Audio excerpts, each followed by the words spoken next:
APC still have a chance to win the upcoming election? To me, we don't even need them. Whether they have the chance, they don't have the chance, we don't need them.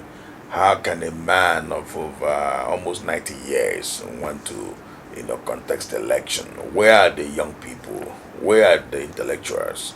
Where are the features of the tomorrow? If a man of over 90 years, that about or close to 90 years, want to rule a great nation of 200 something million people, to me, and again, how come a Muslim will also take a Muslim deputy, that's as vice president? It's wrong. If you're a Muslim presidential candidate, take a Christian. If you are a Christian presidential candidate, take a Muslim. It makes it balance. So to me, it is a wrong combination there. To me, the age of the presidential candidate in Nigeria is not supposed to be there. He would have even projected his own son. Yes, he can project a son of 40, 45 years, 50 years, and the world will see reasons on that. But to me, he's not supposed to be there. Then the PDP also, to me also, they're also a wrong candidate. So I am a fan to Peter Obi. In Nigeria today, we say be obedient, because we need to change the system in Nigeria. We need to bring sanity into the system in Nigeria. We need to make sure that industrialization will be one of the priorities of Nigeria, so that there will be job provision for the people.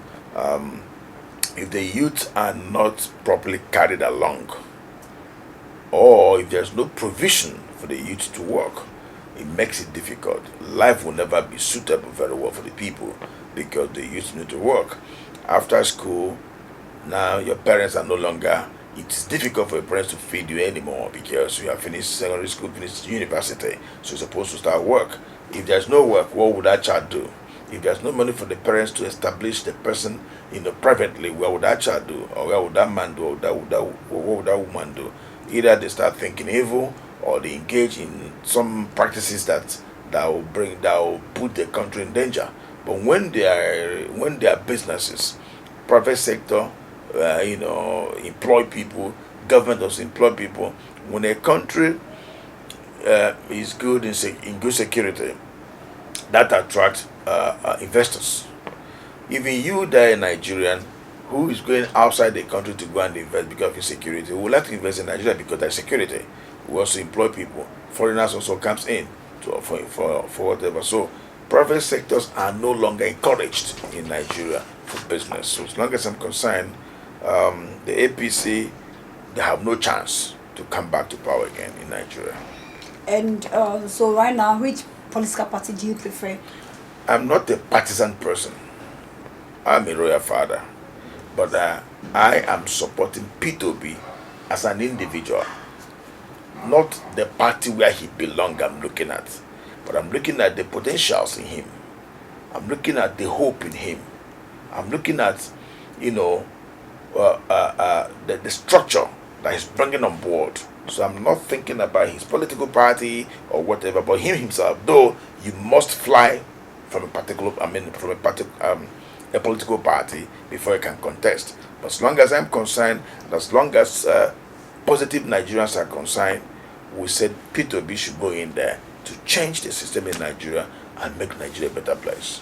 Okay, make Nigeria a better place, as we pray for. And let's talk about Boko Haram.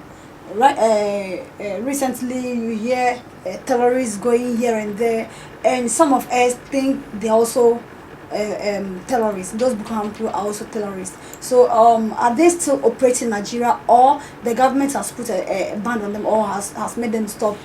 Boko Haram is still operating till tomorrow, and now they're also into kidnapping. They are causing all kind of harm to the people of Nigeria. We are not safe in Nigeria. Boko Haram is a heavy terrorist, and they have terrorized the entire nation, Nigeria. Okay, so we'll talk about the kidnapping people. Has government been able to rescue some people, or still the Boko Haram has camped Nigerians? They rescue, they camp, they rescue, they arrest. So as long as I'm concerned, Nigerians are not safe because there's no day you will not get a report of kidnapping, and all these kidnappers are the Boko Harams. These Boko Haram, they are kidnapping Nigerians day in and day out. Okay, so Nigerians are not safe.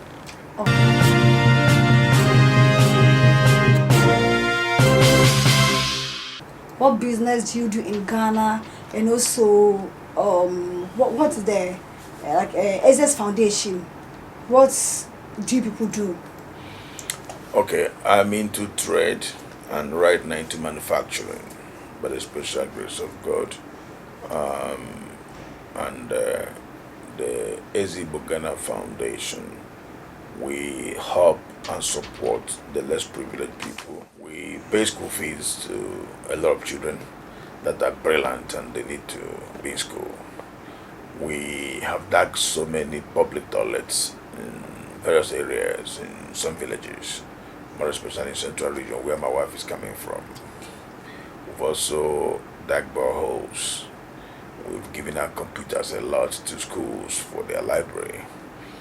We have a program called Feeding the Hungry Project, which we feed those that are in street, those that need food.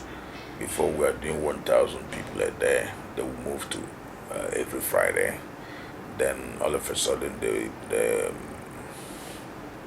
the COVID-19 popped up. So we stopped giving out cooked food. They will now start giving out raw food to the people that are in need of food. Now along the line, we decided to now empower people not to give raw food. Let's see how can empower people. There are a lot of women, both young and old, that are doing cooking rice and indomie in the night and tea in various areas. So when I came up to what we call the Igbo Ghana kitchen, where we empower people for them to start, selling, making money for themselves so that they can feed their children and those around them, more especially widows, single mothers, and youths that are hardworking.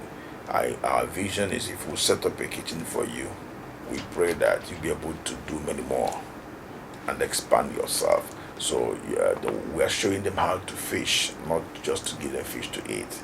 So because we sat down, we look at it, the money we are spending feeding a whole lot of people every day or every Friday, that money can be enough to establish 5 or 10 people in a short time, and from there they will have capital to feed other people around them than just give somebody food just today and tomorrow he's still gonna be hungry. But then the issue of giving people food, we still have the plan to still carry on, but it's not gonna be massive like the way it was before, because that food we provide to the people, many people don't even know what to eat in the evening, and out of hunger people can go and steal something and they will put them before the courts that they are armed robbers. It's out of hunger, not that they are armed robbers. So these are the areas we look at. So it's Igbo Ghana Foundation. We're doing a lot.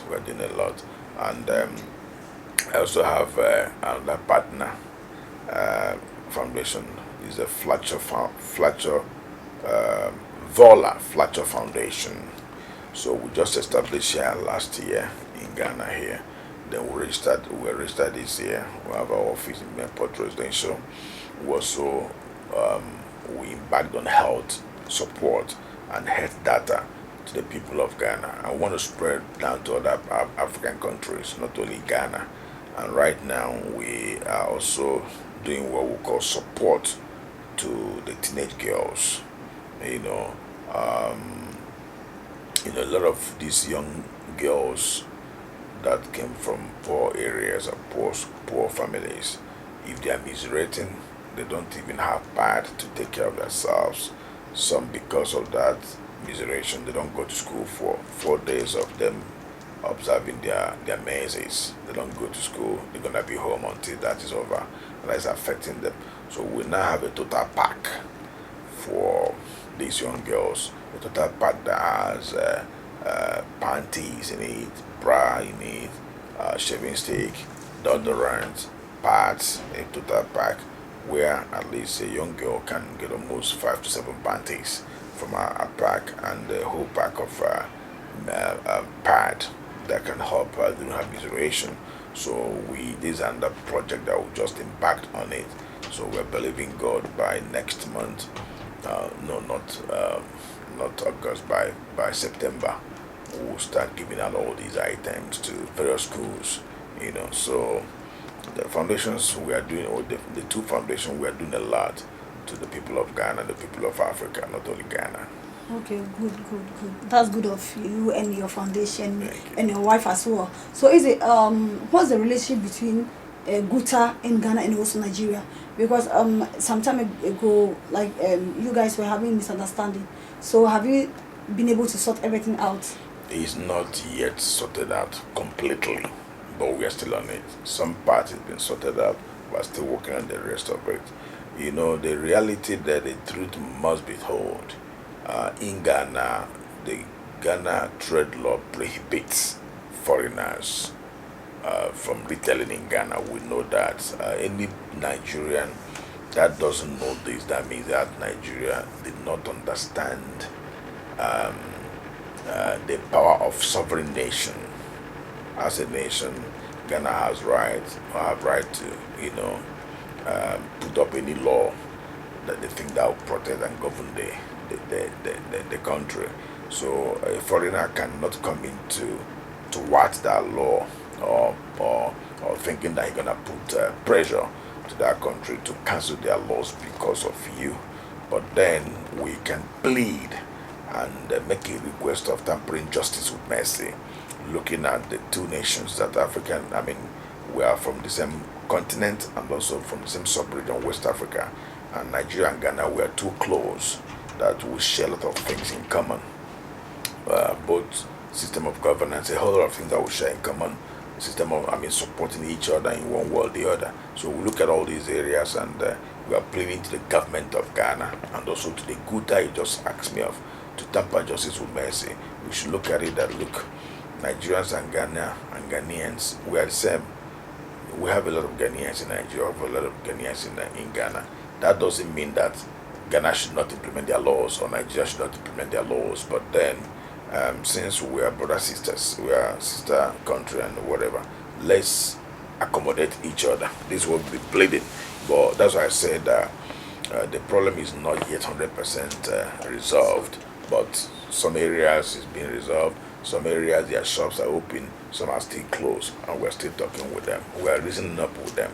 But I'm still calling the government of Ghana to support us and make sure that our plead is granted. Okay, so let's talk about your chieftaincy. You being a chief in Ghana, how is the treatment in Ghana to Nigeria? This is a diasporan kinship. I am not a king over Ghanaians, but over my people, the Igbos. And it's been a very hectic situation, because as long as you're a foreigner, there are a lot of things that you need, a lot of things that you'll be lacking. Many, like the issue of Guta you're talking about, as my subjects are out of the market, the pressure is on me. My king, what are you doing, my king? Please help us for our shops to be open. I have to move from one ministry to another. I have to move from one meeting to another to make sure all these things are resolved. Sometimes your subject might have problem with their landlords and they need your support, either support by money or by talking to landlord. Sometimes your subjects might also give birth to hospital, and the hospital will say, because you're a foreigner, the free maternity, whatever, is not inclusive of you, we must pay money. Maybe the woman that gave birth might be a poor person that they need money to get her out of hospital. All these problems. Sometimes police issues. Immigration is also number one. Immigration issue based on documentation and all that. So all these problems comes to me 247. It's not been easy to be a king in diaspora. But one of the things that made it better and a little bit lesser for me is I am not just the only person that is ruling over my people or leading my people or serving my people. I call myself a chief servant to the people. So I have other servants like me that I also crown them to be king in some areas. Like I have a king I crowned in Medina, I have in Dansuma, I have in Amasama, I have in Aflawo, I have in Kasua, I have in Central Region, I have in Ayawaso, places like this. So all these sub kings under me are also taking care of our people in all these areas. So, but I am their paramount here. So, like I said, it's over the Igbos, not over Ghanaians. But we thank Ghanaians so much for giving us the opportunity to dwell in their land, because without them giving us the opportunity, we're not gonna do it. I also have in Lobe, so if Ghanaians did not give us the opportunity to dwell in their land, we would not be able to do it. But I must tell you that one of the best things that we've done for ourselves is this establishment of Igbo traditional cultural throne in Ghana that is bringing our people closer, because every Igbo man loves culture and tradition more than politics.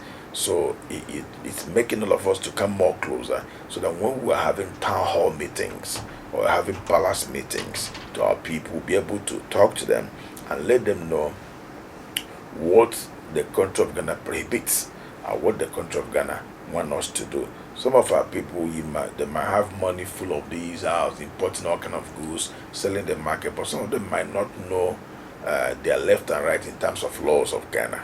Some also know. So, but when we are gathering together like this, it's easy for we to share, discussions and educate ourselves how to go right and how to go left and how to go forward, not to cause problem in our host nation. So the kingship has also brought a lot of sanity to our people, has brought a lot of bridges over loving each other, within ourselves. Not instead of allowing vacuum or gutter to be there, we'd rather building bridges that's bringing peace among ourselves. Before, many years ago, you can see that people complain a lot against Nigerians, against Igbos and all that, but since this throne established, we are moving from one region to another, making sure our sons and daughters here should know what they're supposed to do. And I have wonderful, powerful elders, elders in council that also proactive, working so hard tirelessly to make sure things is moving on well. This year gonna be our 10 years celebration of this throne to the glory of God, and every year we celebrate the New Year Festival. So we are doing this year's festival. It will be coming up on the 18th of September at the Children's Park.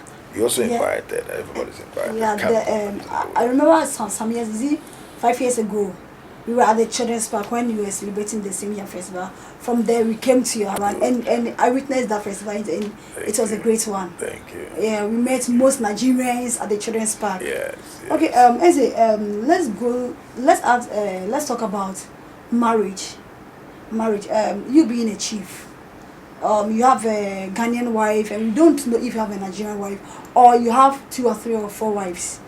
And I'll ask, is it good for a chief to get more than 2 or 1 wife?